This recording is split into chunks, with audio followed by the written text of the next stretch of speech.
Thank you, Haley. Good morning, everyone, and welcome. Thank you for joining today's training session on budgeting for proposals. As you know, a well constructed budget is critical to the success of any proposal. It not only demonstrates the feasibility of the project, but it also ensures that we allocate resources efficiently to achieve the desired outcomes. We are excited to be here and have you all here and are confident that by the end of this session, you'll have a clear understanding of proposal budgets. Presenting today's session will be Elise Miller and myself, Megan Cooper. We are both part of the Research Advancement Services team within Knowledge Enterprise here at ASU, and we're excited to share our expertise and guide you through today's topic. Throughout today's session, we'll cover budget categories and cost types. We'll discuss the different categories and types of costs typically included in a proposal budget. We'll review budget justification and the importance of justifying each cost in the budget justification. Reviewing the RFP, what your RA is reviewing, and the request for proposal to understand the budget requirements and expectations. Timeline for proposal budget, what the budget timeline looks like to ensure that your budget is prepared according to ASU, sponsor, and federal guidelines, and other budget considerations. We'll cover any additional factors that may affect your budget. If you have any questions throughout the session, please feel free to throw them in the chat, and we're hoping to have time left over for a quick Q&A session. Before we start, let's take a quick moment to introduce ourselves and get to know each other a bit better. So please join our Slido session where we can share a little bit of information about ourselves. So if you have your cell phone, please pull it out real quick and you can open up your camera and you can scan the QR code to join. Or you can go to slido.com to join as well. I'll give everyone just a minute to join.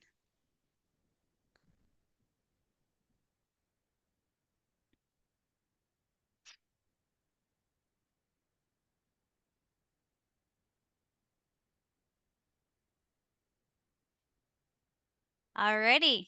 Our first question is, what's your current role at ASU? Are you a faculty member, a research administrator, or perhaps someone who wears multiple hats? We'd love to hear more about your role. Okay. Research coordinator, faculty, great. Okay. 5 functions. Oh my goodness. You are what they call a unicorn. You wear multiple hats. That's great. Laboratory manager, proposal manager. Awesome. We have a couple more people typing, so we'll give them a chance to respond.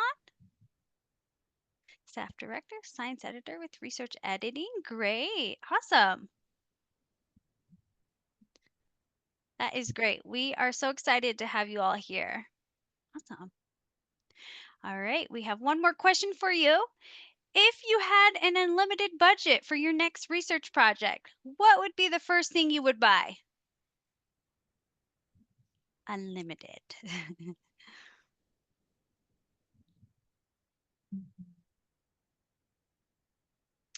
Project support staff, graduate students. Yeah.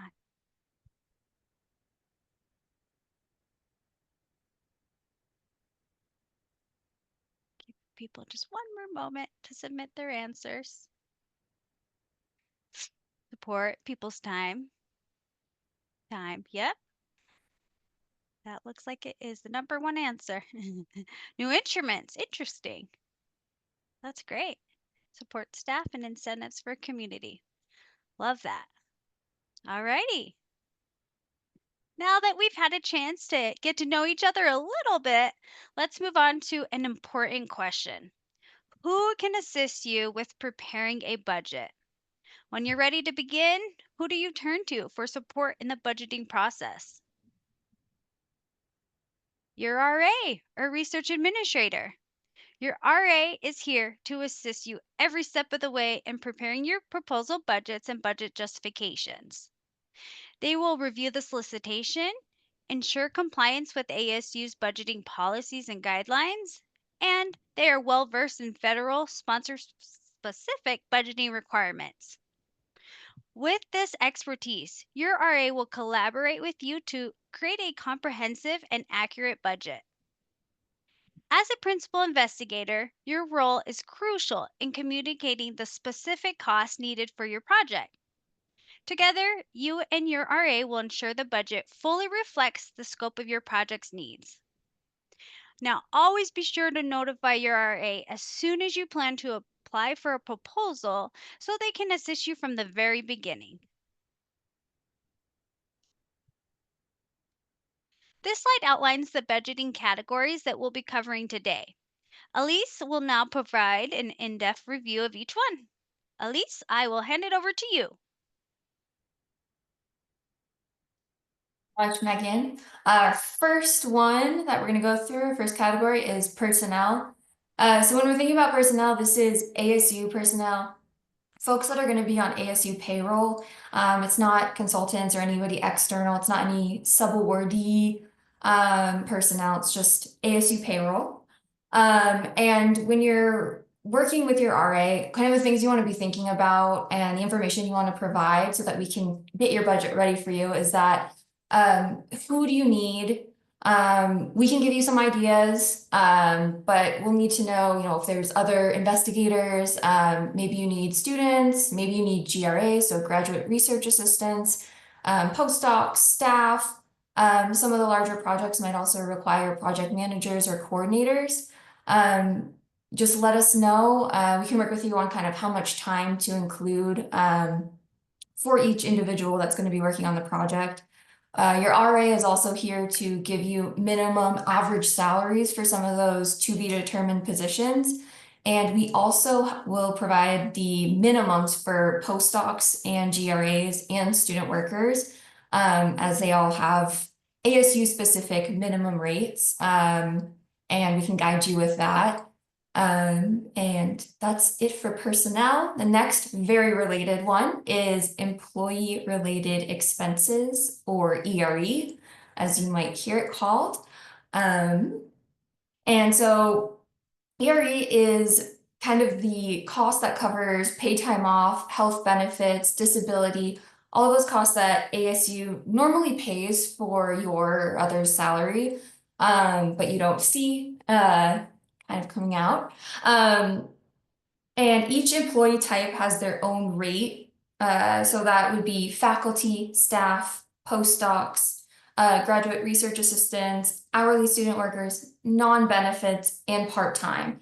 They all have their own rates that we use, and those are actually negotiated with the federal government each year. And so as you're working through a proposal, being aware that if it's during the summer, that tends to be when our new agreements come out. So you might find that as you're working through preparing a budget, that the rates might shift during that time, as we do need to use the current negotiated and approved rates as we're preparing budgets. There's also, similar to a lot of costs like personnel, travel, we do increase these rates in out years. So there's a small 3% increase, standard ASU, and really most organizations will do that as well. But know that your RA has all of that information on their side. You don't have to worry about what the percentages are, or anything like that. Just know that if there's that additional ERE cost, that's what that is. And can go to the next of travel. So your RA is here when, and I think Megan might touch on this in a couple of slides later, but we're here to review the RFP, which is all of the program instructions. And sometimes within that, there's required travel that's listed out. Maybe it's an annual PI meeting, or I shouldn't have said or. Annual PI meeting. That's a great one. But any required travel that might be in a program or funding announcement, RFP, all the same things. Your RA is there to make sure that that's included initially in your first budget draft. We might ask if there's, how many people need to attend this, but we're here to make sure that that's included. any of those required costs for travel. And then you as the PI or the project team would need to let your RA know if you have any project meetings, any field work, or if you're planning to attend any conferences. A note on that is that some sponsors don't allow for conferences to be included in their budget. So keeping that in mind, again, your RA is on top of it and will let you know if that is an allowable cost.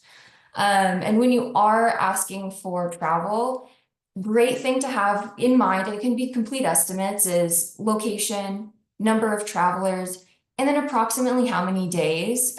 From there, your RA is just going to take it away, get you your budget for the travel using, usually Expedia or kind of online search for airfare. We have ASU or really Arizona State travel rates for per diem and lodging and mileage. So we'll pull all those together. We also, if you are attending conferences, we'll help get registration costs together too. We'll go to the website of, if you have a conference in mind, we can check it out, or we have kind of a general amount that we'll use for each. And we also do need to know, which kind of goes along with giving us the location, is it domestic versus international? There are, again, some sponsors that don't allow for international travel. So we just want to be really clear on that ahead of time. And then the last note on travel is there is something called danger pay. It's not a common cost to include, but is required when traveling to certain locations based on an updated list that the US Department of State keeps for danger pay allowance. So certain locations do have essentially an additional fee per person per day that we have to include when traveling to certain locations. And our next category is consultants and services. Biggest things to keep in mind here is that when you're budgeting for consultants and services, one of the most important things that sponsors look for is an hourly rate and then a number of hours. You'll need that both for budget justifications and then also just preparing the budget in the first place, as well as the consultant letters of commitment. They might be called other versions of that, but they're letters that consultants need to sign that do include both the hourly rate and the number of hours, likely along with a little scope of work of what they're going to be doing, and maybe even some contact information at the end. Some sponsors have really specific requirements for a template of what they want that to look like. If a sponsor doesn't have a template, your RA will have one on hand for you that you can use and send out to the consultant so they can fill it in and get that back to us to upload. Even if a sponsor doesn't require that letter of commitment from consultants, it's still a great idea to get it ahead of time because post-award, this goes to award, your project gets awarded, we'll want to have that agreement with anyone external to ASU in writing and signed. So recommended at proposal time to get those in. And then our next budget category is materials and supplies. This one's probably a fairly easy one to know kind of what you need right away. And we do, as the RAs, we do rely a lot on what you provide to us for budgeting materials and supplies, since it is very, very, very project specific. But if you're able to provide us kind of general idea of what you need, we're happy to pull maybe some catalog prices online, just quick Google searches for maybe if you need a laptop or something like that. We're happy to pull that. It's great if you have a rough estimate of cost as well, and then a number of units. Those are wonderful things to have for us, really on any cost. Those are all great. But we can also work with you and figure out kind of an estimated cost. Some sponsors do allow for you to lump materials and supplies. They usually say if it's over $5,000 that you need to then break it out into number of units and giving a little bit more description of, okay, we're purchasing X amount of this and it costs roughly this amount. So coming into budgeting, having that already kind of in your mind, in hand, is great. And your RA, again, will be the person to go to tell you how detailed you really need to even be on materials and supplies, just based on how the sponsor is really asking for it. And equipment is our next one. So when we're thinking of equipment, we are thinking of capital equipment, which is its own kind of subset of equipment. But what you really need to know, and your RA will be able to help you make this determination if it is capital equipment or not, is the piece of equipment $5,000 or more, and can it be used for more than 1 year? So if it's going to die out within a month, then it's not capital equipment, even if it's over 5,000. And I want to say a big note on the 5,000. The federal government actually just increased that threshold to 10,000. Well, maybe unfortunately, ASU hasn't adopted that yet into our agreement that we have with the government. So we are still using 5,000 or above as capital equipment, but know that in the future it's going to change to 10,000 and above. And again, your RA will be on top of it. They'll be updated on when those changes are made and can provide you with that information, making that determination. There's a few other things that go into that, such as fabricated capital equipment, which means that if you're creating a piece of equipment that when all the parts are put together, it will become capital equipment. That is still considered capital equipment. There's also some costs that we still, while they're not the piece of equipment, we still include them as capital equipment. So again, your RA will likely ask you quite a few questions when you mention that there's capital equipment in your project budget. And then another big one is those vendor quotes. So not all sponsors are going to ask for quotes from vendors for capital equipment at proposal time, but they will, 98% of the time ask for it when you're in agreement to negotiations. They're going to be asking for those quotes and a lot of other stuff on the budget. So best to have it at proposal time. The reason being is that when you're getting to agreement negotiations, likely everyone kind of wants to move quickly. There's like a timeline, especially when you're working with the federal government, that they want to award things by. So if you're having to then get a quote later, you might then end up having to readjust the budget if the quote doesn't match what you originally budgeted for. And just, I know getting vendor quotes can sometimes take a little bit of time. So having that prepared up front can be really, really helpful. And your RA will likely recommend that you get a quote at proposal time. And our next category is participant support. The reason this one's in here you might really never run across it. It's not on all proposals or all project budgets, but it's very important to understand the difference.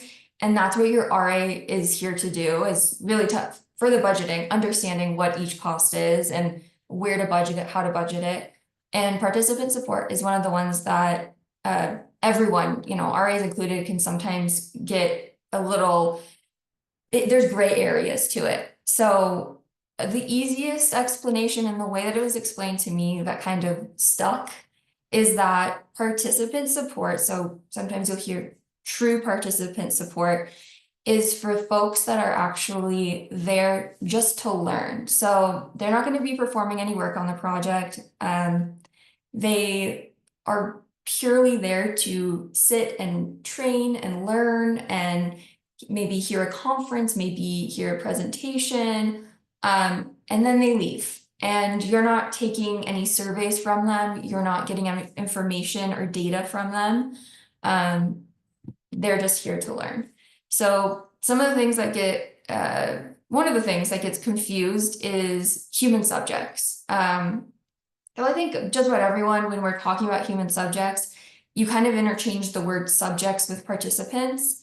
While they sound the same. They actually are different because participant support and human subjects are on two sides. So human subjects are you're collecting data, whether it be through survey or science is collecting blood, whatever it might be. That's human subjects. So we actually need something from them. While participants, in essence, if they weren't to go and attend whatever training or learning, it won't necessarily affect the outcome of the project.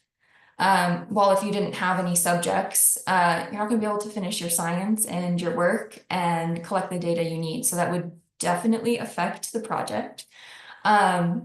But again, there's always really gray areas with participant support. So your RA is here to navigate those with you. And this is another item that if participant support comes up, you might be getting a lot of extra questions from your RA. They're just trying to make sure that things are budgeted accordingly because participant support is highly audited and pretty regulated. So we want to make sure that we include it correctly on proposal time. And we have other direct costs. So this is broad. It's pretty much everything that's not included in any of the other categories. If it doesn't nicely and neatly fit into those, it's probably another direct cost. The top three are displayed right here. So tuition remission, which is a required cost that comes along whenever we're budgeting for graduate research assistants or GRAs. Tuition remission is part of that. That cost does change year to year, and your RA will be aware of those changes when they come up and budget appropriately. But that is one of the main other direct costs we see. Publication costs. If you're planning to publish, let your RA know. If you have experience in publishing and kind of have an estimated cost that you know how much it would be just based on your experience, let your RA know. That's great. If not, we are happy to kind of look into it for you, get a rough estimate on how much it would be per publication. And that is something that you'll need to bring up. That's not something the RA will just automatically budget for if it's not mentioned. And then human subject pay. So we kind of mentioned it earlier, but just knowing that difference between participant support and human subject pay.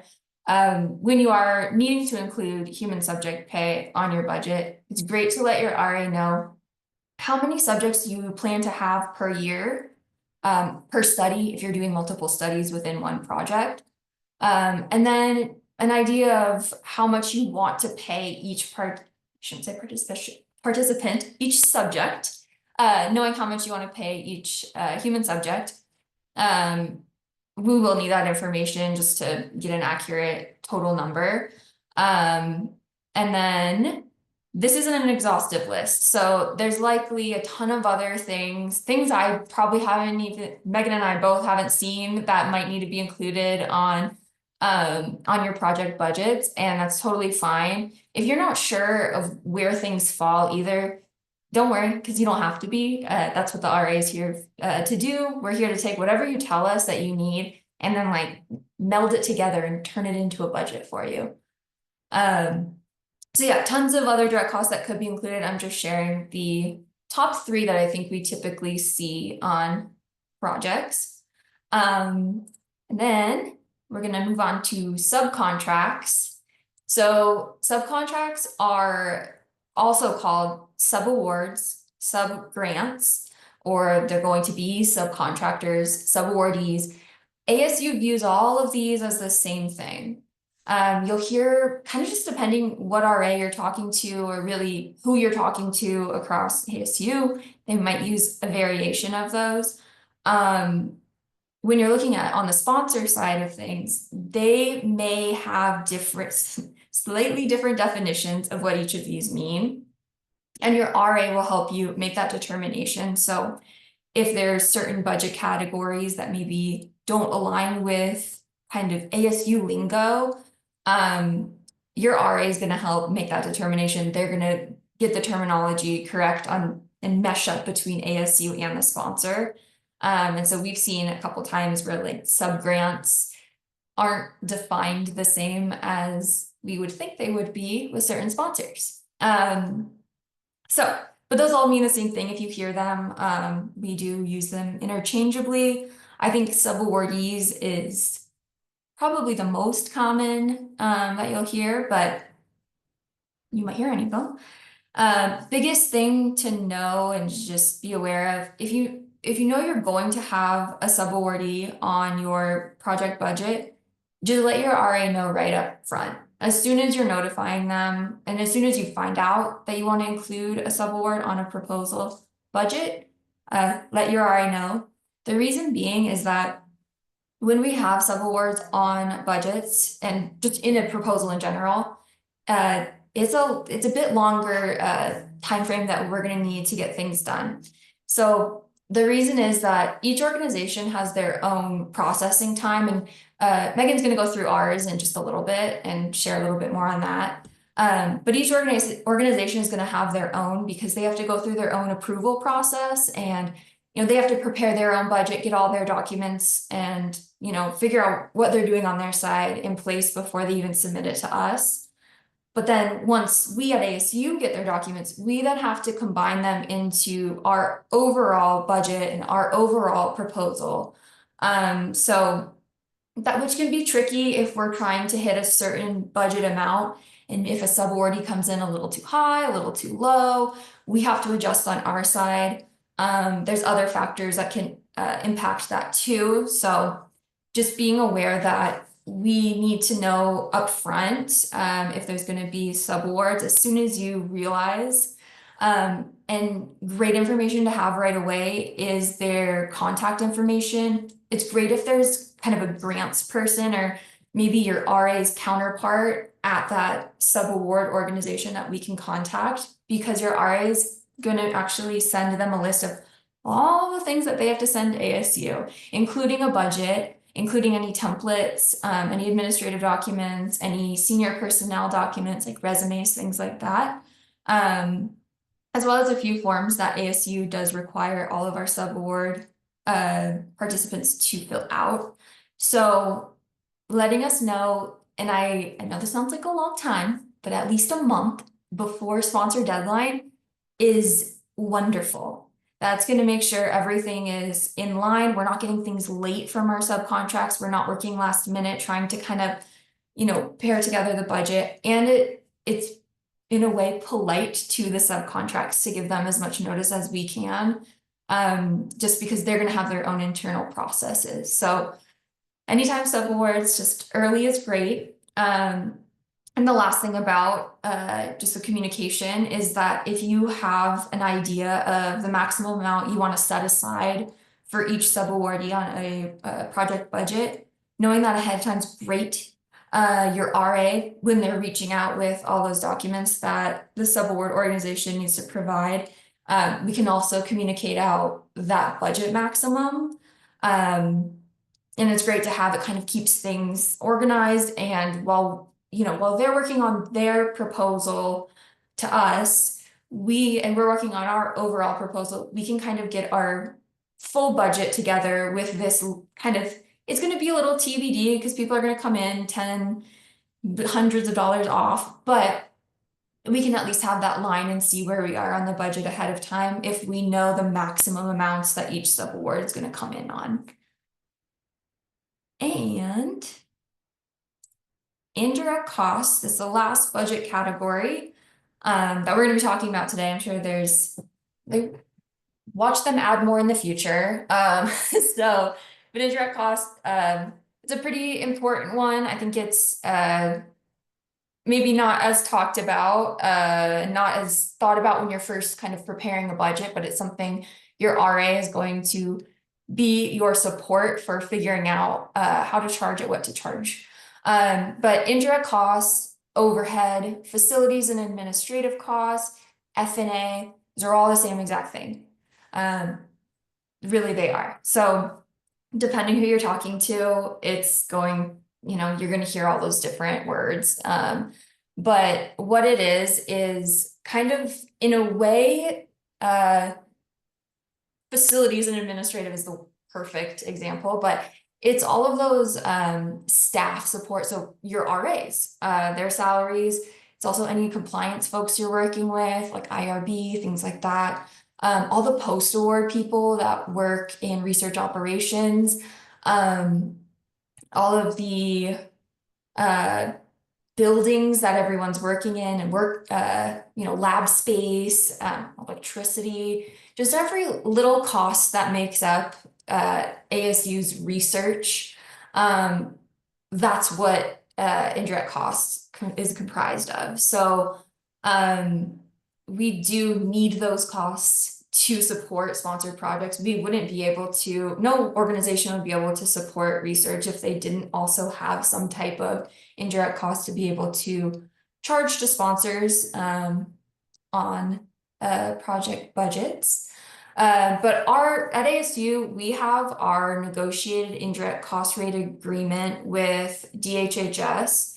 I mentioned it a little bit earlier with the ERE, but there is an agreement that is updated with the federal government, and every it's been a while, but every so often, the rates will change for indirect costs. And again, your RA is going to be on top of it.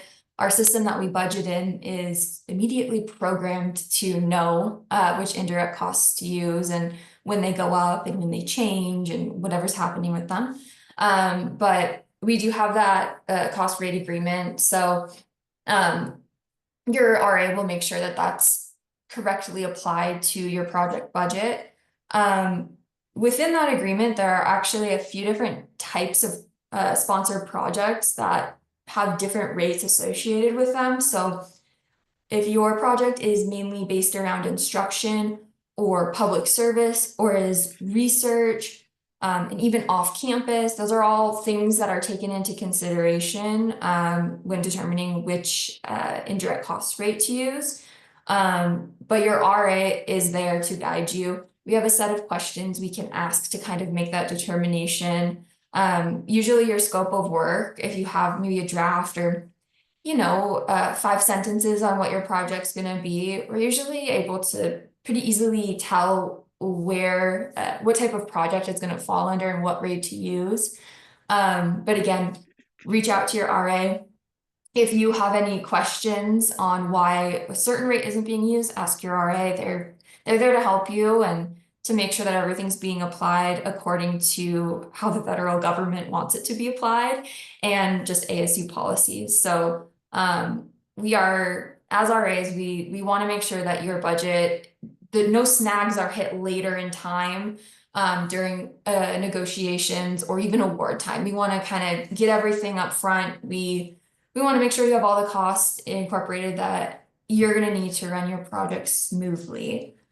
Um, and with that, those are all the budgeting categories that we have to talk about in our bright yellow slides today. So I'm going to pass it back over to Megan to chat a little more about budget justifications and timelines. Thank you, Elise. Excuse me. Alrighty, so talking about budget justification or budget narrative.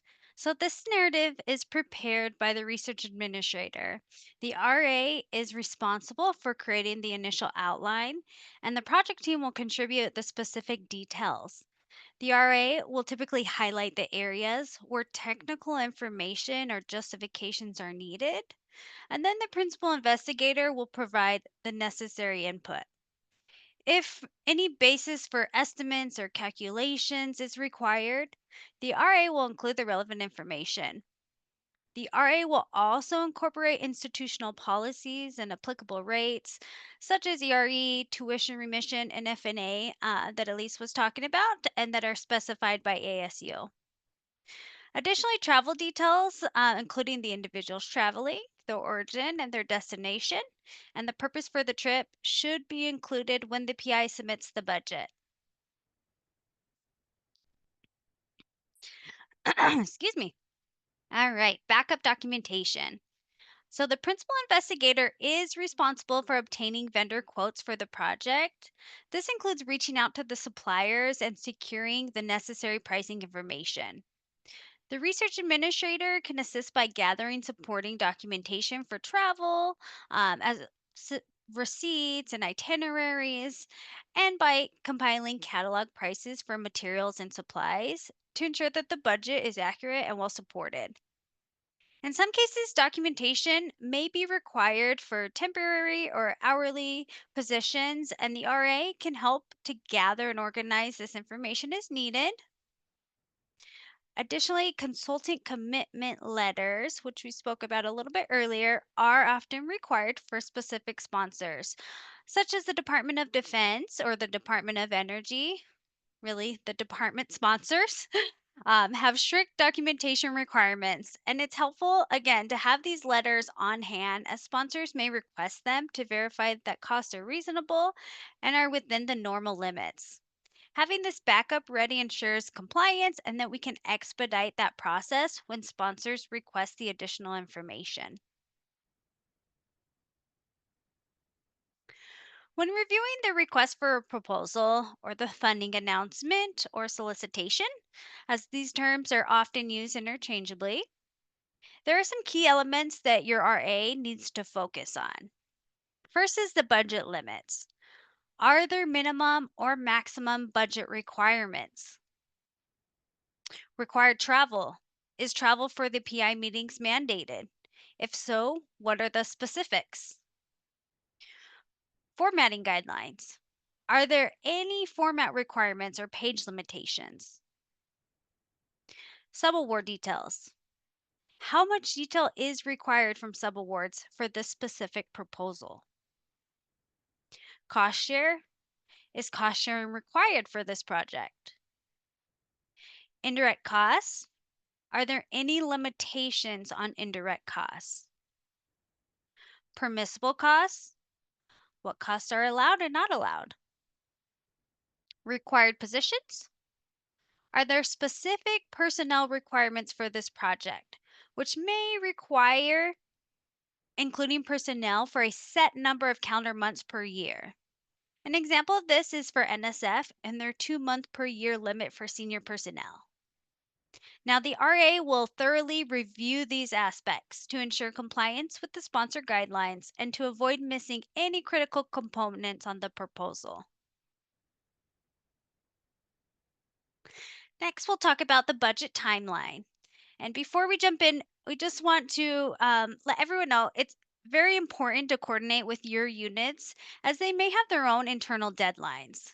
This timeline that we're sharing represents the minimum requirements for ASU, but some units and some proposals may require some additional time. We'll start at 21 days prior to submission date. This is where you'll want to contact your research administrator and begin the discussions about the budget. When we get to 5 days prior to submission date, the budget should be finalized. No changes should be made at this point. At this stage, ORSPA will review and approve the final budget as well as any associated budget documents. This allows for us to incorporate the final budget into any sponsor required templates. It's a process that may require some additional time. It also ensures that the final numbers are updated for all current and pending documents. When we look at 3 days prior to submission date, this is where we will complete all department reviews and approvals, and ORSPA will conduct their final review and approval. At this time, they may require changes, so it's essential to allow enough time for revisions. This is why adhering to these earlier deadlines is critical. You'll want to work closely with your RA throughout this process. They are familiar with ASU policies and sponsor guidelines and can help guide you on what costs are permissible and ensure everything is in compliance. Other considerations that you may need to take into account: cost share or cost match refers to voluntary commitment made by ASU or a third party. And while some sponsors may require it, ASU does not voluntarily commit to cost sharing. Align your budget with your scope of project. When developing your budget, always consider how each cost will directly benefit your project and why it's necessary. security requirements. If you're working with sensitive or secure data, there may be associated costs to ensure its security. The sponsor will typically outline these requirements in the funding announcement, such as NIST or CUI guidelines. The RA will monitor these requirements, ask relevant questions, and collaborate with you and other ASU teams to calculate those associated costs. Since these costs are project specific, it is crucial to work with someone who understands your project in detail, as providing general advice can be challenging. Intellectual property costs, such as licensing fees, often arise in industry related projects. In some cases, these costs need to be included in the budget. If your project involves IP, it's important to consult SkySong Innovations. They are a valuable resource for handling IP matters. The sponsor may request exclusive rights or partial ownership, especially when working with industry partners. If the sponsor seeks ownership, ASU typically charges for these rights. Level of detail for subawards.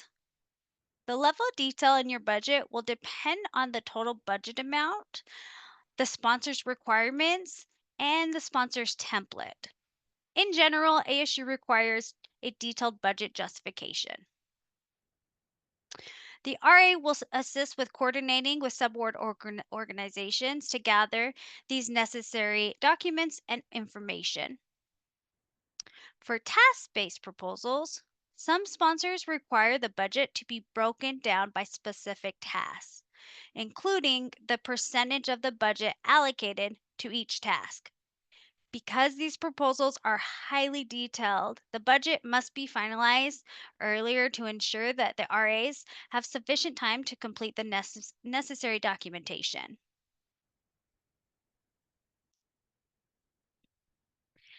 That is all we have for you today. We have some time left over for questions. Let me check the chat. Does not look like we have questions in the chat, but we'll give you guys some time if there's any questions.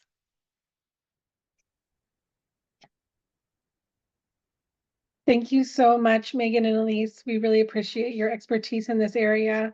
Budgeting is quite complicated, and as you mentioned, very specific to every single proposal. So there is no one format or template that can just work for everything.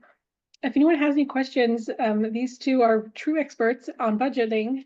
Let us know. Otherwise, we are happy to take questions via email. Elise and Megan have their emails here listed, or just researchdevelopment@asu.edu.